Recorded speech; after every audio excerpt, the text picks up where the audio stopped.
자, 그럼 이제 이어서 우리가 공부해 보도록 할게요. 자, 경제론에서 첫 번째, 우리가 이제 교재 25페이지에 수요 법칙과 공급 법칙, 가장 유명한 법칙이죠, 법칙.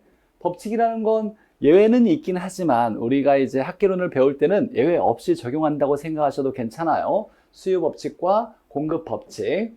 자, 그 다음에 두 번째 26페이지에 수요량의 변화와 수요의 변화. 이게 좀 비슷한 단어 같지만 사실 얘는 양자가 있고 얘는 양자가 없어요. 이건 우리가 경제학에서 굉장히 중요하게 구분하고 있어요.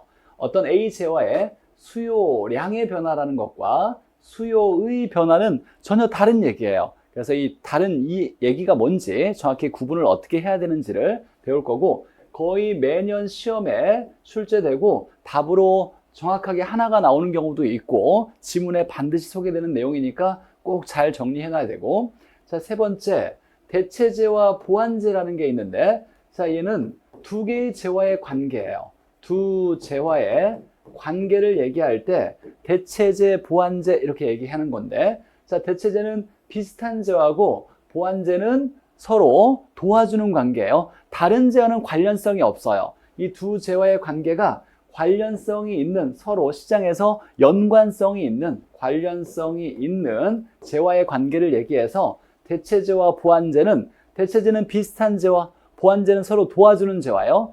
다른 재화는 관계가 없어요. 그러니까 우리가 서로 다른 재화는 배울 필요가 없고 비슷한 재화와 도와주는 재화, 이렇게 두 개의 재화의 관계에 해당되는 걸 배우게 되는 거고. 자, 네 번째, 가격 탄력성. 첫 번째 이제 우리가 가장 이해하기가 좀 어려워하는 내용이 가격 탄력성이에요. 설명을 잘 듣고 가격 탄력성이 뭔지 정확히 이해해서 이 정확한 개념만 알아도 이번 수업에는 충분히 성공한 거예요. 매년 한 문제 이상 나와요. 가격 탄력성. 이걸 계산하는 문제냐 아니면 탄력성을 활용하는 문제냐, 이런 내용이고. 자, 그 다음에 시장의 균형. 자, 시장에는 수요와 공급이 일어난다 그랬어요. 그래서 수요와 공급에 의해서 균형이 잡혔을 때 이제 가격이나 거래량, 균형량이 결정될 거예요. 이렇게 시장 균형이 뭔지 배워보도록 할게요. 자, 첫 번째 이제 25페이지에 수요 법칙과 공급 법칙이 나오는데, 일단 수요량과 공급량이 뭔지 한번 보면, 자, 수요량은 구매력을 갖춘 소비자가 일정 기간 구매하려고 하는 최대 수량이라고 나오네요. 최대 수량 이렇게 나오고, 자, 중요한 건, 자, 소비자가 살려고 하는이에요. 살려고 하는. 여기서 실제 구매한 것이 아니라, 실제 구매한 양이 아니라 구매하려고 하는, 이걸 우리가 학문적으로 일을 벌이기 전에 라고 해서 사전적 개념이라 그래요. 사전적 개념이고, 그러니까 수요나 공급은 사전적 개념이에요. 실제로 산 것이 아니라 살려고 하는 욕구를 수요, 살려고 하는 양을 수요량이라고 얘기하고, 자, 일정 기간을 두고서 1년 동안 또는 한 달 동안 이렇게 기간을 두고서 측정하는 양이나 욕구를 정하는 거예요. 이런 걸 우리가 이제 나중에 경제학을 좀 배우면 유량이라는 개념이에요. 일정 기간을 두고서 측정하는 양은 유량이라 하고, 일정 시점, 현재 이렇게 나오면 시점이죠. 시점을 두고 측정하는 양은 저량이라 그래요. 근데 수요나 공급, 수요량, 공급량은 유량에 해당되는 거고. 자, 구매력을 갖춘이라고 나왔는데, 자, 구매력을 갖췄다는 말은 유효한이라는 의미를 가지고 있어요. 그러니까 예를 들면 이런 거죠. 내가 63빌딩을 사고 싶은 마음이 있어요. 자, 그래서 63빌딩을 사고 싶은 마음이 있다고 했을 때 63빌딩의 수요, 그런 사람을 수요자라고 할 수 있느냐라고 했을 때, 내가 63빌딩을 살 만한 자본이 없어요. 돈이 구할 수가 없어요. 아무리 어떻게 하든지 간에 63빌딩이 정확히 얼마인지는 모르겠지만 한 1000억이라 해보죠. 그럼 1000억을 마련할 수가 없어요. 그렇게 능력이 없는 사람이 사고자 하는 것은 이건 수요가 아니에요. 살 능력을 갖춰서 1000억을 준비할 수 있는, 마련할 수 있는 사람이 살려고 하는 마음이 있을 때 수요, 살려고 하는 양을 수요량이라고 하는 거예요. 이렇게 구매력을 갖추고 살려고 하는 능력이 있어야 유효라는 말을 쓰는 거예요. 말이 없어도 수요, 수요량, 공급, 공급량은 유효 수요와 유효 수요량을 얘기하는 거예요. 그래서 구매력을 갖춘이라는 말은 유효한 개념이고, 일정 기간 동안의 유량 개념이고, 실제로 샀다 팔았다가 아니라 살려고 하는 사전적 개념을 수요, 수요량 이렇게 얘기하고, 자, 공급량은 그러면 똑같이 판매 능력을 갖춘 유효한이라는 뜻이고, 공급자가 일정 기간 역시 유량의 개념이고 팔았던 것이 아니라 판매하려고 하는 아직 판 게 아니에요. 하려고 하는 사전적 개념이고 그 다음에 최대 수량이라고 이렇게 정의를 하는 거예요. 그래서 수요는 살려고 하는 마음, 공급은 팔려고 하는 마음, 수요량은 살려고 하는 최대 수량, 공급량은 팔려고 하는 최대 수량, 말이 없어도 능력을 갖춰야 되는 유효 개념이다. 이렇게 정의하고 자, 그럼 이제 수요 법칙을 보죠. 가장 중요한 내용이죠. 자, 수요 법칙. 자, 수요 법칙은 가격에 의해서 수요량이 어떻게 변하냐를 얘기하는 법칙을 얘기하는 거예요. 예외 없이 모든 재화가 들어맞는다 그래서 법칙이란 말을 쓰는 거예요. 자, 어떤 재화가 A라는 재화가 있을 때 A의 가격이 비싸지면 그 다음에 살 거냐 안 살 거냐를 묻는 거예요. 비싸면 안 산다예요. 그래서 A 수량이 줄어든다. 그러니까 가격이 오르면 수요량이 준다. 이 관계를 하나가 커질 때 다른 하나가 줄어들 때 이걸 반비례라 그래요. 반비례를 마이너스 관계라고 해요. 마이너스를 한자로 읽을 때 부라고 읽어요. 부의 관계다 이렇게. 자, 플러스는 정의 관계라고 하고 플러스를 한자로 정의라 읽고 마이너스는 부라고 읽어요. 그래서 가격에 따른 수요량은 비싸면 안 산다. 그래서 앞으로 제가 이제 공부할 때 수요 법칙이 뭐냐 그러면 비싸면 안 산다. 가격이 오르면 상승하면 사는 양이 줄어든다. 안 산다 라는 얘기예요. 자, 그래서 비싸면 안 산다. 이걸 수요 법칙이라 그래요. 그러면 가격과 수요량은 반비례 관계고 마이너스 관계고 이걸 부의 관계다라고 얘기하는 거예요. 자, 그러면 곡선을 그릴 때 수요 곡선을 이제 수요를 영어로 demand라 그래요. 그래서 영어 약자 기호를 D라고 써요. 외워놔야 돼요. 자, D라는 말이 나오면 이건 demand 수요를 얘기해요. 수요 곡선은 오른쪽이 내려가는 곡선이에요. 이게 우리가 이제 중학교 때 1차 함수를 배웠을 텐데 세로축과 Y축이 있을 때 이렇게 오른쪽이 내려가는 우하향이죠. 우하향이 있고 1차 함수가 이렇게 올라가는 게 있어요. 오른쪽에 올라가는 우상향 곡선이 있는데 얘는 우하향이라는 건 여기 있는 값과 여기 있는 값이 반대로 움직일 때 얘가 커질 때 얘가 줄어들면 우하향 곡선이 되는 거예요. 이걸 반비례 곡선이라 하고 여기 있는 어떤 변수가 있는데 얘가 커질 때 얘도 같이 커진다 그러면 오른쪽에 올라가는 비례 곡선이 되는 거예요. 그래서 오른쪽이 내려가면 반비례가 되는 거고 자, 오른쪽이 올라가면 비례가 되는 거예요. 자, 근데 수요 법칙은 비싸면 안 산다죠. 가격이 오를 때 사는 양이 줄어드니까 반비례 관계예요. 그래서 곡선이 우하향 곡선이 나타나는 거고 자, 근데 여기서 이제 중요한 포인트가 있는데 자, 수험생들이 공부할 때 이걸 이해를 못해서 어려워해요.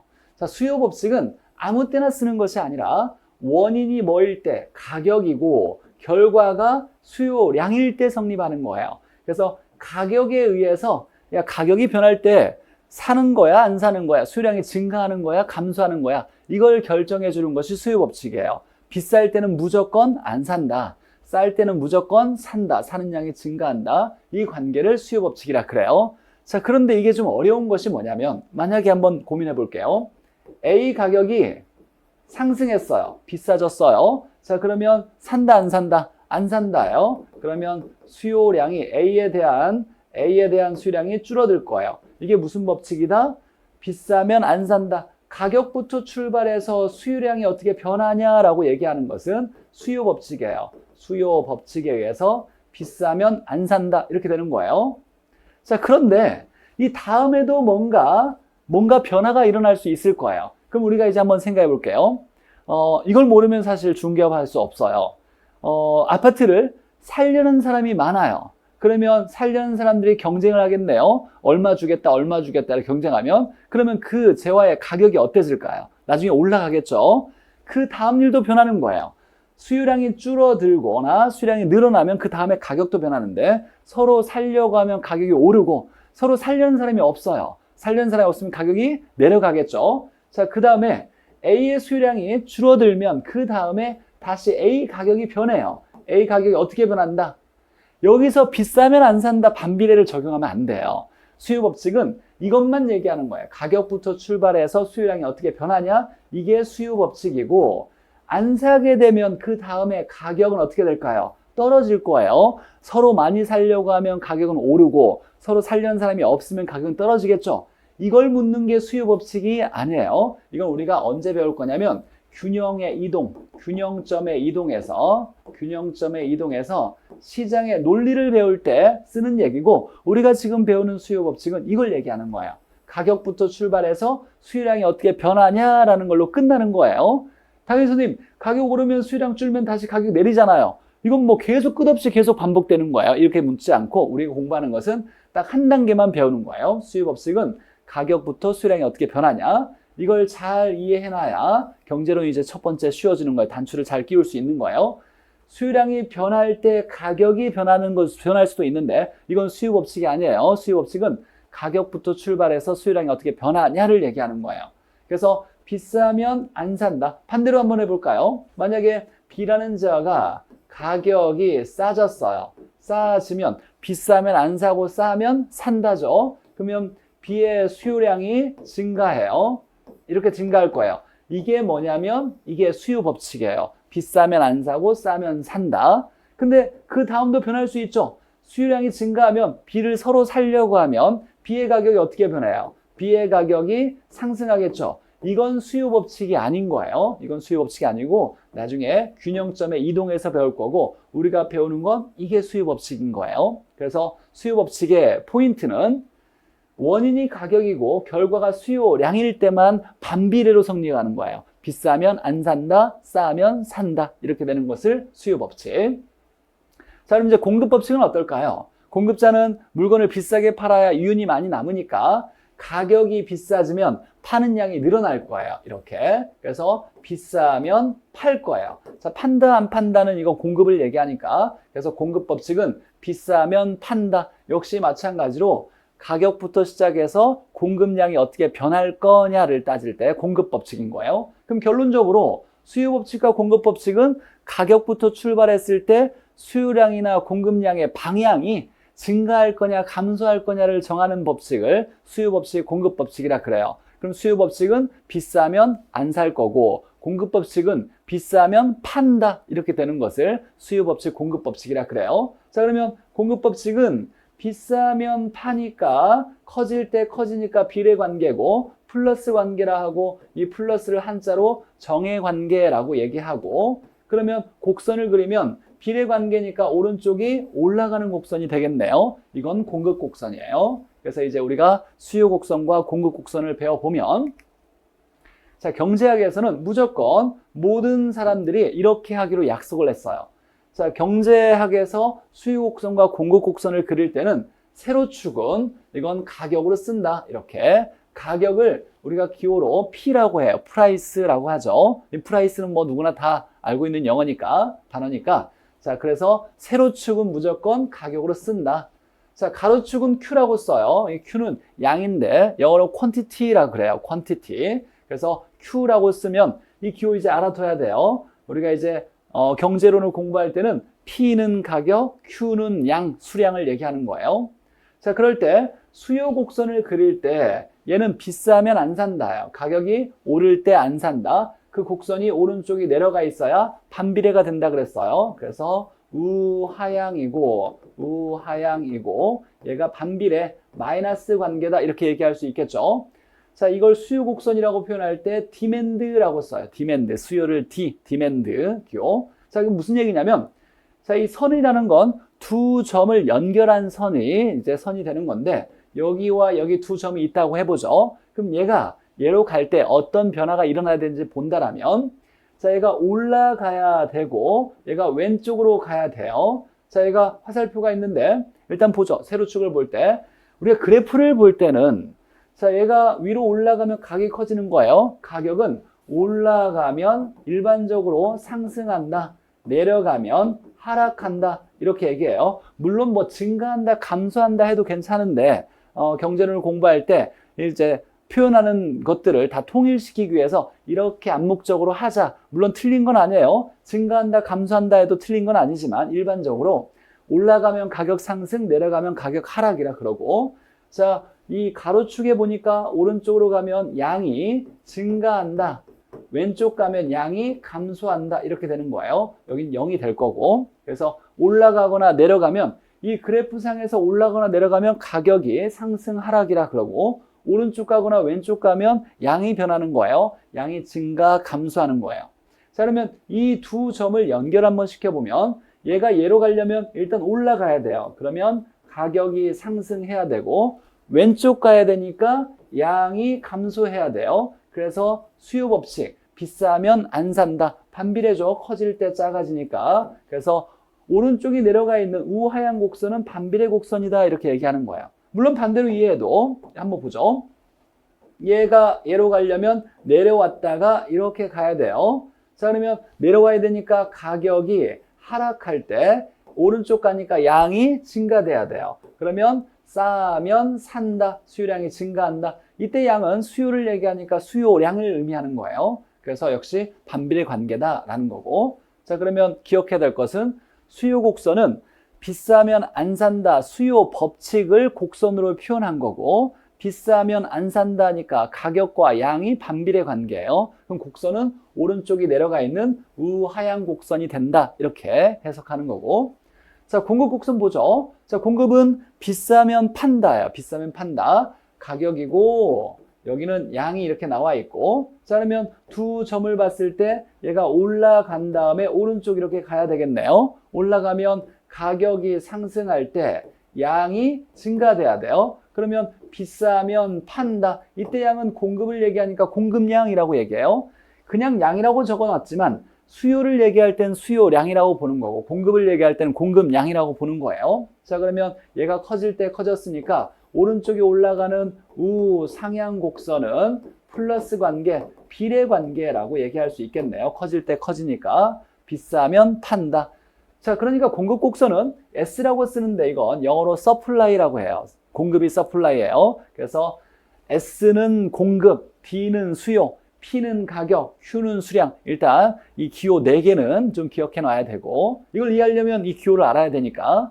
자, 그래서 공급 곡선은 오른쪽에 올라가 있는 우상향 곡선이어서 비례 관계고 수요 곡선은 오른쪽에 내려가 있는 우하향 반비례 곡선이에요.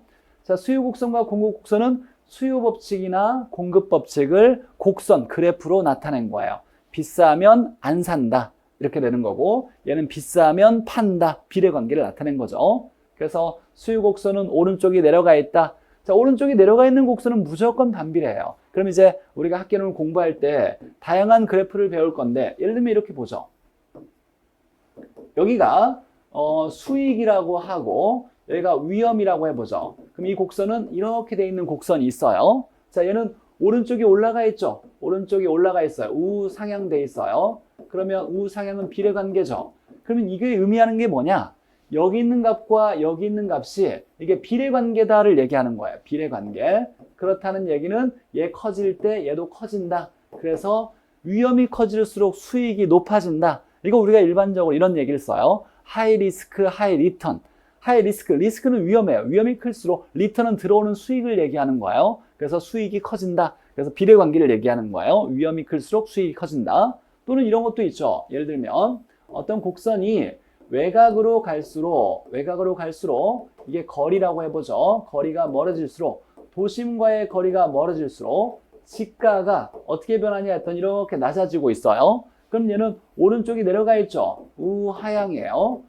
자, 그럼 얘는 반비례를 얘기하는 거예요. 그렇다는 얘기는 여기 있는 값과 여기 있는 값이 반대로 움직이는 거예요. 외곽으로 멀어질수록 지가가, 토지의 가격이 내려간다. 반비례다 라고 얘기하는 거예요. 그래서 우리가 이제 배우는 모든 곡선들을 오른쪽이 올라갔냐 오른쪽이 내려갔냐 이렇게 보여서 오른쪽이 내려가면 반비례, 여기 있는 변수와 여기 있는 변수가 반비례 관계를 얘기하고 오른쪽에 올라가 있으면 여기 있는 변수, 여기 있는 값과 여기 있는 값이 비례 관계를 얘기하는 거예요. 그래서 수요 곡선과 공급 곡선을 이렇게 해석을 했고, 자, 그 다음에 이제 중요하죠. 수요량의 변화와 수요의 변화. 자, 수요량의 변화와 수요의 변화. 이게 비슷한 단어 같지만 전혀 다른 얘기예요. 자, 이 변화는 원인부터 결과까지의 과정을 얘기해요. 자, 일반적으로 우리가 한번 얘기해 보죠. A 수량을 변화시킬 수 있는 요인은 하나가 아니라 굉장히 많아요. 자, 비싸지면 안 사기도 하겠죠. 싸지면 살 거예요. 자, 그래서 가격도 수량을 변화시킬 수 있고 인구수가 늘어나면 사람은 소비하지 않고 살 수가 없어요. 그래서 사람은 소비자예요, 무조건. 사람 수가 많아지면 사는 양이 많아지니까 수량이 증가할 거고, 사람 수가 적어지면 수량 줄어들 거예요. 자, 부동산 같은 경우는 대출을 받아서 사는 경우가 많으니까 대출 금리가 낮아지면 대출 받아서 사는 양이 많아질 거예요. 대출 금리가 높아지면 안 살 거고, 자, 또는 가격이 오를 거라고 예상할 수도 있죠. 미래 가격이 오를 거라고 예상했다. 그럼 현재를 묻는 거예요. 현재 살 거냐 안 살 거냐를 따지면 미래 가격이 오를 거라고 생각한다라면 현재 지금 어때야 돼요? 사야 돼요. 지금 사면 나중에 가격 오르면 이윤을 얻을 수 있을 거니까 가격이 오를 거라고 예상되면 현재 살 거다.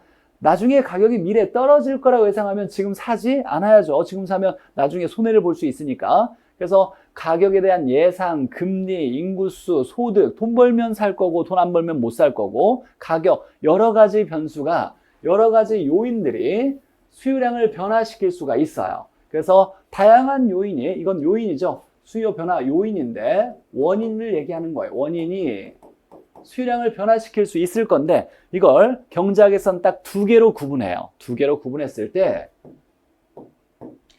자, 그 재화의 가격이 변해서 그 재화의 수요량이 변할 때 여기서부터 여기까지의 변화를 뭐라고 할 거냐? 가격이 변해서 수요량이 변하는 여기서부터 여기까지의 이 과정, 이 변화를 뭐라고 할 거냐라고 얘기할 때 이걸 수요량의 변화라고 얘기해요. 그래서 그 재화의 가격에 의해서 수요량이 변할 때를 수요량의 변화. 그 다음에 나머지 그 재화의 가격이 아닌 다른 요인들도 있을 거예요. 소득이라든지 인구수라든지 금리라든지 A 가격 변화가 아니라 예상한 거 예상, 나머지 무수히 많은 요인들이 있을 건데 그 재화의 가격 변화를 뺀 나머지 요인에 의해서 수요량이 변할 때, 수요량이 이거에 의해서 변할 수도 있겠죠. 여기서부터 여기까지의 과정을 뭐라고 할 거냐면 이걸 수요의 변화라고 그래요. 그래서 경제학에서는 이 수요량이 변할 때 원인에 따라서 두 개로 구분할 텐데, 자, 그 재화의 가격에 의해서 수요량이 변하면 이걸 수요량의 변화라고 하고, 그 재화의 가격이 아닌 다른 요인에 의해서 수요량이 변하게 될 때 여기서부터 원인부터 결과까지 수요량의 변화까지 이 과정을 수요의 변화라고 그래요. 이렇게 두 가지로 나눈다는 거.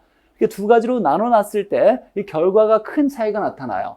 수요량의 변화가 나타났을 때와 수요의 변화가 나타났을 때, 수요량의 변화가 나타나면 수요 곡선은 가격과 양을 썼을 때 오른쪽이 내려가 있는 우하향 곡선인데, 수요량의 변화는 이 두 점의 이동으로 나타나는 거예요. 그래서 곡선 위에서 또는 곡선 상에서 점의 이동으로 나타난다라고 표현하는 거고, 수요의 변화가 일어나면 얘가 가격이고 양일 때, 이게 수요 곡선이 있을 때 곡선 자체가 이동을 해버려요. 우측으로 가거나 이렇게, 또는 좌측으로 이렇게 이동을 해요. 우측 가는 건 수요의 증가, 좌측 가는 건 수요의 감소. 그러니까 굉장히 큰 차이가 나타나는 거죠. 수요량의 변화가 일어나면 곡선 위에서 점의 이동으로 나타나는 거고, 수요의 변화가 일어나면 곡선 자체가 이동을 해요. 그래서 출제자가 언제나 이 두 개를 묻는 것이 경제학에서 중요하다 보니까 시험 문제로 자주 출제되는 거예요. 자, 그러면 수요량의 변화와 수요의 변화를 구분하는 건 둘 다 수요량이 변화시키는 과정인데, 원인이 그 재화의 가격에 의해서 변하면 수요량의 변화, 그 재화의 가격이 아닌 다른 요인에 의해서 변하는 무수히 많은 요인에 의해서 수요량이 변할 때 이 과정을 수요의 변화라고 한다. 그러니까 수요량의 변화는 여기서부터 여기까지를 얘기하는 거예요. 그리고 수요의 변화는 여기서부터 여기까지를, 이 과정을 수요의 변화라고 해요. 자, 그럼 다시 한번 정리해 보면 A 재화의 수요량의 변화라고 했다. 자, 이렇게 되면 원인부터 결과까지의 과정을 얘기하는데 원인은 딱 하나밖에 없어요. 하나. 수요량의 변화의 원인은 딱 하나. 그 재화의 가격, 이렇게 나와야 되고, 그 다음에 이것 뺀 나머지는 다 수요의 변화 요인이죠. 자, 그래서 A 재화의 가격에 의해서 수요량이 변할 때 여기서부터 여기까지를 수요량의 변화라고 하고, 결과적으로 곡선 상의, 곡선 위의 점의 이동으로 표현된다. 자, 이게 포인트죠. 곡선 위의 점으로 표현된다. 자, 그런데 A 재화의 수요의 변화라고 할 때는 원인이 그 재화의 가격 아닌 다른 이외의 요인에 의해서 수요량이 변할 때 이걸 우리가 여기서부터 여기까지를 수요의 변화라고 하고 결과는 곡선 자체가 이동하는 거예요. 곡선 자체가 우측이나 좌측으로 이렇게 이동하게 된다. 그래서 수요량의 변화와 수요의 변화는 원인부터 결과까지의 과정을 얘기하지만 원인에 의해서 구분되는 거예요. 그 재화의 가격이냐 아니면 그 재화의 가격이 아닌 다른 요인에 의해서 수요량이 변하는 거냐. 공급도 마찬가지죠. 그 재화의 가격에 의해서 공급량이 변하면 이걸 공급량의 변화, 그 재화의 가격 변화가 아닌 나머지 요인에 의해서 공급량이 변하면 공급의 변화, 공급량의 변화가 일어나면 공급 곡선 위에서 점이 이동하는 거고 공급의 변화가 일어나면 공급 곡선 자체가 이동하는 거예요. 이런 차이가 있더라. 자, 그래서 다시 한번 확인하면 수요량의 변화가 나타나면 이렇게 수요 곡선 위에서 상에서 점의 이동으로 나타나는 거고 수요의 변화가 일어나면 이 곡선 자체가 좌측이다 우측이다 이렇게 일어나는 거예요. 우측 가는 건 증가가 되는 거고 좌측 가는 건 감소가 일어나는 거예요. 다시 한번 복습해 보면 수요량의 변화는 뭘 의미하냐? 이제 만약에 이게 A라는 재화의 수요량의 변화라면 A의 가격이 변화되어서 A의 수요량이 변화될 때 여기서 여기까지를 수요량의 변화라고 하고 수요의 변화는 여기에 A 가격 변화 이외의 무수히 많은 요인들이 있겠죠. 요인에 의해서 얘가 A의 수요량이 변하게 될 때 수요량이 변화가 될 때 여기서부터 여기까지를 수요의 변화라고 한다. 이렇게 두 개의 구분을 해놓고 있어요. 자, 그럼 이제 문제 한번 풀어보죠. 자, 30회에 나왔던 기출문제예요. 한번 보면 자, 수요 공급에 대한 설명으로 옳은 거라고 나왔는데 자, 가격이 상승하면 가격부터 출발해서 공급량이 어떻게 변하냐라고 묻고 있어요. 그럼 이건 공급법칙이죠. 공급법칙. 그러면 공급법칙은 비싸면 판다 이렇게 나와야죠. 가격이 상승하면 공급량은 증가한다 이렇게 나와야죠. 이게 만약에 수요량이라면 비싸면 안 산다니까 수요량은 감소한다 이렇게 나올 수 있고 자 수요량과 공급량의 정의가 나왔는데 자 일정 기간은 맞고 근데 실제로 구매한이 아니라 구매하려고 하는 수량이다 라고 나와야 돼. 사전적 개념이고 자 공급량은 가격 수준에서 실제로 매도한이 아니라 매도하려고 하는 수량이다 이렇게 나와야죠. 그래서 2번, 3번 틀렸고 자 4번은 좀 어려운 질문일 수 있는데 한번 우리 해석해 볼게요. 자 건설 종사자들의 임금이 올라갔대요. 자 임금이 올라갔대요. 건설 종사자들이니까 우리가 뭔가를 만들어내는데 임금이 올라간 거예요. 그러면 이 요인에 의해서 어떤 일이 일어날 거냐면 공급은 늘까요 줄까요? 임금이 올라갔으니까 만드는데 어려움이 있을 거예요. 공급은 감소할 거예요. 자, 그래서 공급하기가 어려워서 공급이 줄 거예요. 그 다음에 가격이 어떻게 변할 거냐라고 묻고 있는 거예요. 자, 공급이 감소하면 물건을 너무 많이 팔면 공급이 증가하면 물건이 이제 귀함이 없어지는 거예요. 희소성이 없어지니까 값어치가 내려갈 거고 물건을 안 만들면 이제 귀해지는 거예요. 희소성이 커지니까 가치가 올라가겠죠. 그래서 공급이 줄어들면 파는 사람이 없어서 그 물건이 귀해지니까 가격을 어떻게 한다? 상승시킨다 라고 나와야 돼요. 자, 그래서 틀렸고 자 이건 나중에 차차 우리가 공부를 더 하면 자세히 배울 거고 자 5번 보죠. 5번이 답인데 그 재화의 가격이 아닌 이외의 요인이 가격이 아닌 다른 요인이 수요량을 변화시키면 이라고 나왔어요. 즉 그 재화의 가격이 아닌 요인이 수요량을 변화시키면 이라고 나온 거예요. 자 그러면 여기서부터 여기까지를 뭐라고 한다? 이걸 수요의 변화라고 해야 돼요. 가격에 의해서가 아니라 가격 이외의 요인에서 변했으니까 그러면 수요의 변화가 일어나면 곡선 자체가 좌측 또는 우측으로 이동하게 된다라고 나와야죠. 곡선 위에 점이 이동이 아니라 곡선 자체가 이동한다. 그래서 5번이 옳은 지문이 되겠네요. 이렇게 풀어냈던 문제였고 자 19회에 나왔던 문제를 한번 잠깐 보면 너무 쉬운 문제죠. 자 아파트라는 해당 재화가 있어요. 이 출제자의 관심 있는 재화는 아파트인 거예요. 아파트의 수요의 변화의 요인과 수요량의 변화 요인을 구분해라 라고 나왔어요. 아파트에 따른 수요의 변화와 수요량의 변화 요인은 뭐냐라고 물어봤어요. 근데 이거면 이거다 이렇게 묻는 문제가 아니에요. 수요량의 변화 요인이 옳은 거와 수요의 변화 요인으로 짝지어진 거, 옳은 걸 찾으라는 거예요. 이 문제의 포인트는 아주 간단하게 수요량의 변화 요인은 한 가지밖에 없어요. 한 가지. 뭐다? 그 재화의 가격. 여기 관심 있는 재화가 그 재화예요. 이걸 이제 학문적으로 관심 있는 그 재화를 해당 재화라고 해요. 그러니까 해당 재화의 가격이 변하면 이걸 가격이 변해서 수요량이 변할 때 수요량의 변화라고 하니까 수요량의 변화 요인은 절대로 다른 게 나올 수 없고 하나밖에 없어요. 그 재화의 가격. 그래서 가격이 오르든 내리든이 중요한 게 아니라 그 재화의 가격이 변해서 수요량이 변할 때 이걸 수요량의 변화라고 하고 수요량의 변화 요인이 되겠죠. 그러니까 아파트의 가격이 변화된 것밖에 답이 될 수가 없어요. 나머지는 절대로 답이 될 수가 없어요. 그리고 여기는 수요의 변화 요인은 다른 거 많이 들어갈 수 있겠죠. 그 재화의 가격을 뺀 나머지 요인이니까. 그래서 여기는 어떤 게 들어가도 상관없어요. 답은 이미 예의에서 결정된 거예요. 수요량의 변화 요인은 이거 하나밖에 없더라라는 문제였고.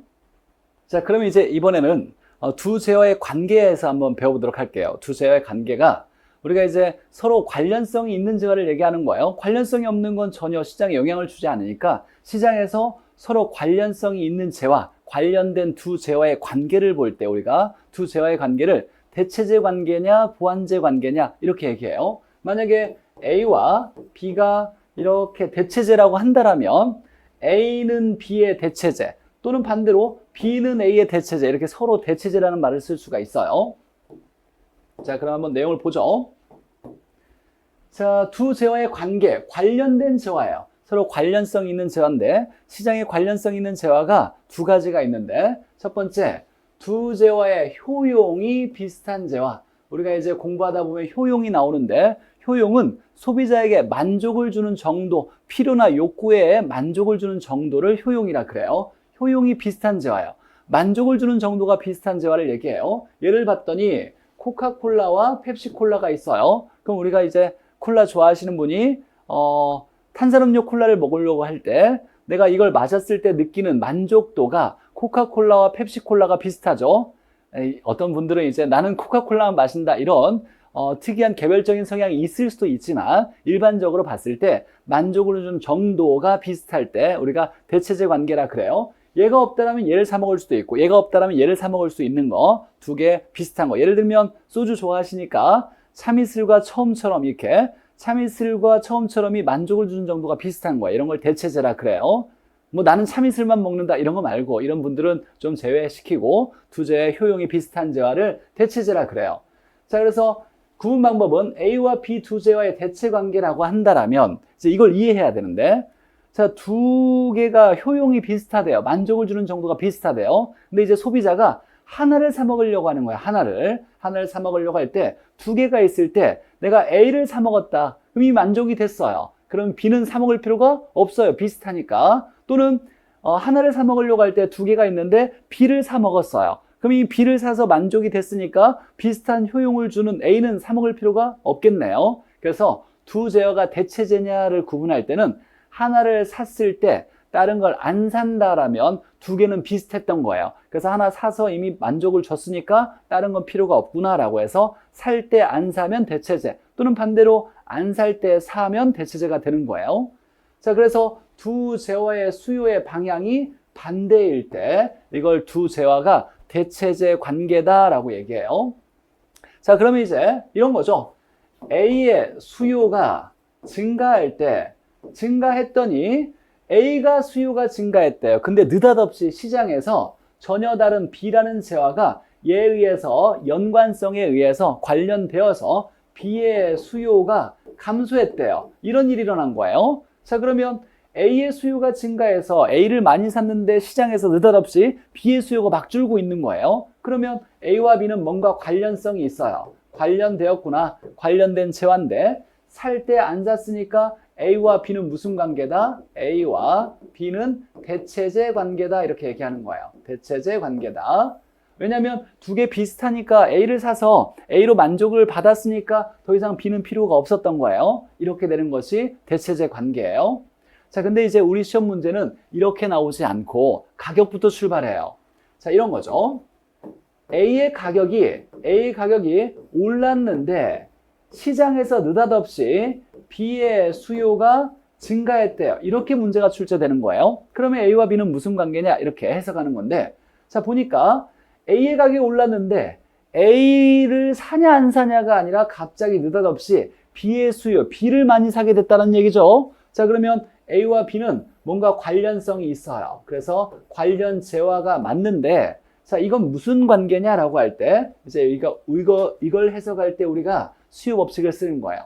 자, A가 비싸졌으니까 결국 그 다음에 A를 살 거다 안 살 거다. 비싸면 안 산다예요. 그래서 A의 수요가 감소할 거예요. 비싸면 안 샀으니까 이때 쓰는 법칙이 뭐다? 수요 법칙이에요. 비싸면 그 다음에 안 살 거다라는 거예요. 그러면 A가 비싸져서 A를 안 살 때, B를 샀네. A 안 살 때 B를 샀으니까 하나 안 살 때 샀다. 그러면 A와 B는 무슨 관계다? A와 B는 대체제 관계다. 이렇게 얘기하는 거예요.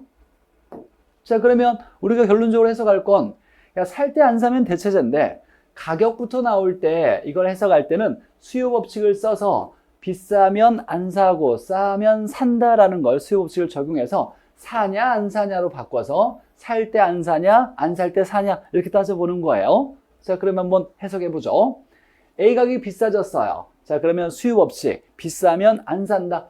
A가 비싸졌으니까 누구를 안 사요? A를 안 사겠네요. 그래서 A의 수요량이 감소할 거예요. 그러면 A를 안 살 때 B를 샀네요.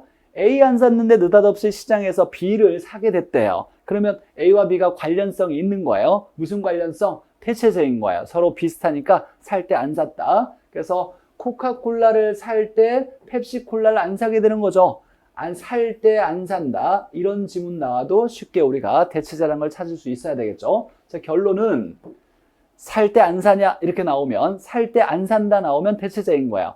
가격부터 나오면 가격을 바탕으로 수요 법칙을 적용해서 비싸면 안 사고 싸면 산다. 이거 적용해서 산다 안 산다 바꿔서 A를 산다 안 산다 정해졌을 때 B를 살 거냐 안 살 거냐 이렇게 나오면 A와 B는 대체제냐 보완제냐 이렇게 구분하는 거죠. 자, 그럼 보완제 한번 볼게요. 보완제. 자, 보완제도 서로 연관성이 있는 재화인데 보완제는 말 그대로 보완해주는 재화예요. 두 개의 재화가 서로 보완해준다, 도와주는 재화인 거예요. 그래서 서로 도와준다, 도와주는 관계에 있는 것을 보완제라 그래요. 얘는 자, 서로 도와주니까 예를 들면 이런 거죠. 샤프와 샤프심이에요. 그러면 샤프의 기능을 하려면 샤프심이 있어야죠. 그럼 얘를 살 때는 얘도 사야 돼. 얘도 필요한 거예요. 서로 도와주니까. 얘를 안 사면 얘도 필요가 없는 거예요. 그래서 살 때 사거나 안 살 때 안 사는 거. 마우스와 키보드, 얘가 있으면 얘도 있어야 되는 거예요. 그래서 서로 도와주는 관계를 보완제라 그래요. 자, 그러면 C와 D가 보완 관계라면 두 재화의 수요의 방향이 똑같으면 이건 보완제 관계다. 살 때 사거나 안 살 때 안 사면 보완제인 거예요. 자, 그래서 마우스를 안 샀대요. 그럼 키보드도 필요가 없는 거예요. 그러면 마우스 안 살 때 시장에서 키보드도 안 사게 되니까 관련성이 있는데 얘 안 살 때 얘도 안 샀으니까 무슨 관계가 있느냐라고 할 때 서로 도와주는 관계니까 얘 없으면 얘도 필요가 없는 거야 라고 해서 보완제 관계라고 하고, 자, 그러면 이제 가격부터 나올 때 우리가 연습했으니까 C의 가격이 올라갔대요. 자, 그러면 C를 산다 안 산다? 비싸면 안 산다. C를 안 살 거예요. C의 수요량이 줄어들 건데 C를 안 살 때 시장에서 느닷없이 D도 안 사게 됐대요. 안 살 때 안 샀대요. 그러면 얘도 필요 없을 때 얘도 필요 없는 거예요. 그래서 같은 방향이니까 무슨 제와 보완제 관계다라고 얘기할 수 있겠네요. 자, 그래서 결론은 시장에서 관련성 있는 재화가 두 가지가 있어요. 두 개의 재화를 비교할 때 대체제 관계냐 아니면 보완제 관계냐 이렇게 얘기할 때 대체제는 비슷하니까 하나 살 때 안 사는 거예요. 이게 이제 대체제. 보완제는 서로 도와주는 관계니까 살 때 사는 거예요. 이렇게 나오는 거죠. 자, 근데 만약에 가격으로 나왔을 때 이 가격을 사냐 안 사냐로 바꿔줘야 돼요. 이때 사용하는 법칙이 뭐다? 수요 법칙. 비싸면 안 산다. 그래서 A가 비싸졌을 때 다시 한번 이제 결론으로 우리 연습 한번 해보죠. 우리 이제 처음 공부하는 단계니까 만약에 A의 가격이 비싸졌을 때 느닷없이 시장에서 B의 수요가 감소했다고 이렇게 나왔어요. 자, 그러면 A와 B는 관련성이 있어요. A 가격이 올랐는데 느닷없이 시장에서 B의 수요가 줄어들고 있으니까 관련성이 있는데 무슨 관계가 이렇게 물어볼 때 자, 이걸 사냐 안 사냐로 바꿔줘야 돼요. 그러면 비싸졌으니까 A를 안 산다. 안 산다니까 A의 수량이 줄 거예요. A 수량이 줄 때 B의 수량이 줄었어요. 그러면 얘 살 때 얘 사거나 얘 안 살 때 안 사는 건 서로 도와주는 관계죠. 그래서 A와 B는 보완 관계다 이렇게 얘기하는 거예요. A는 B의 보완제다. B는 A의 보완제다 이렇게 얘기하는 거죠. 자, 만약에 또는 이렇게도 얘기할 수 있죠. C의 가격이 상승할 때 느닷없이 시장에서 B의 수요가 증가했다 이렇게 나왔어요. 자, 그러면 살 때 살 거냐 살 때 안 살 거냐를 따져줘야 되니까 얘가 비싸졌으면 C를 산다 안 산다? 안 산다. 수요 법칙이죠. 비싸면 안 산다. 그럼 C의 수요량이 줄 거니까 얘 안 살 때 얘를 샀네요. 안 살 때 샀으니까 C와 D는 무슨 관계다? 대체제 관계다. 이렇게 구분하는 거예요. 이해해야 돼요. 첫 번째, 대체제는 비슷한 제화니까 살 때 안 산다. 이걸 이해해야 돼요. 자, 그래서 사냐 안 사냐를 따질 때 가격이 나오면 살 거냐 안 살 거냐를 수요 법칙을 써서 산다 안 산다. 두 제화를 살 때 안 사냐 이렇게 구분하는 거죠. 대체제, 보완제 이렇게. 시험 문제 무조건 나와요. 반드시. 이게 답으로 나올 수도 있지만 지문에 답이 아니어도 반드시 나오는 거니까 우리가 반드시 해석을 해야 돼요. 자, 그럼 이제 한번 문제를 풀어볼까요? 자, 26회 나왔던 문제를 보죠. 이렇게 됐더니 자, 여기서 소형 아파트와 오피스텔의 관계가 뭐냐?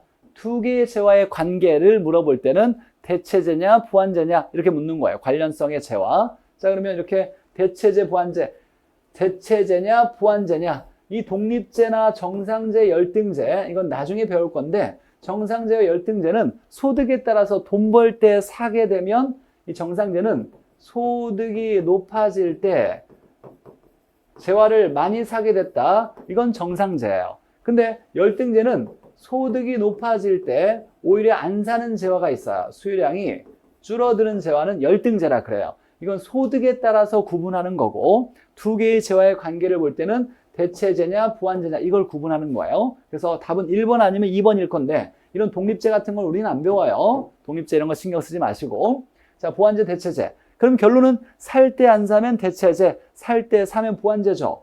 그냥 한글을 읽어나가면 답이 나오는 거예요. 자, X지역의 오피스텔 임대료가 10% 상승하고 자, 오피스텔의 수요가 감소했다고 나왔어요. 오피스텔의 수요가 감소하자 시장에서 아파트의 수요가 증가했다 이렇게 나왔어요. 오피스텔을 안 샀는데 갑자기 시장에서 아파트를 사게 됐다라고 나왔어요. 안 살 때 샀으니까 무슨 제화다? 대체제예요. 쉽게 구분할 수 있어야 되는 거예요. 대체제. 자, 이런 문제도 보죠. 자, 24에 나왔던 문제인데 A와 B가 무슨 관계냐? A와 C는 무슨 관계냐? 이렇게 두 개의 재화의 관계니까 대체제 관계냐? 보완제 관계냐? 이렇게 묻는 거예요. 두 재화의 관련성의 재화. 자, 보면 A 가격이 올랐어요. A 가격이 오를 때 A는 가격이 나왔네요. B의 수요가 증가했었고 몇 프로는 중요하지 않아요. 몇 프로가 아니라 얘가 살 때 안 사냐 안 살 때 사냐 안 사냐가 중요한지 몇 프로냐 이건 전혀 중요한 게 아니에요. C의 부동산 수요는 감소한다 이렇게 나왔어요. 자, 그러면 우리가 A와 B의 관계니까 A를 살 거냐 안 살 거냐로 바꿔줘야 돼요. 자, 비싸졌으니까 A를 산다 안 산다? A를 안 산다 이렇게 되겠죠. 그래서 A의 수요량이 감소해요. A의 수량이 감소할 때 B의 수요는 증가했네요. 그러니까 A를 안 살 때 B는 샀으니까 A와 B는 무슨 관계다? 대체제다. 이렇게 얘기할 수 있겠네요. 살 때 안 사거나 안 살 때 사면 대체제. 근데 A의 수량이 줄 때 C의 수량은 줄었어요. A가 가격이 올라서 이렇게 됐는데 A를 안 살 때 C도 안 샀으니까 A와 C는 무슨 관계다? 살 때 사거나 안 살 때 안 사면 보완제다. 그래서 보완제. 이렇게 1번 찾을 수 있어야 되겠죠. 결론은 우리 문제에 나오는 대체제와 보완제는 서로 비슷할 때는 살 때 안 사게 되는 거고 서로 도와주면 살 때 사야 된다. 이 대체제와 보완제 단어의 뜻을 이해해서 이제 문제에 적용하는 방법은 수요 법칙을 써서 가격이 변할 때 사냐 안 사냐, 그럴 때 다른 제와 사냐 안 사냐 구분해서 대체제, 보완제 두 제의 관계를 구분하면 되겠네요. 가장 중요하고 기본적인 내용이에요. 반드시 우리 시험 문제에 직접적인 관련이 있는 내용이니까 꼭 이해해서 내 걸로 만들어가는 과정이 좀 필요하겠네요. 자, 그러면 잠깐 이제 쉬었다가 다음에 이제 탄력성, 중요한 탄력성 한번 배워보도록 할게요. 자, 다음 시간에 뵙겠습니다.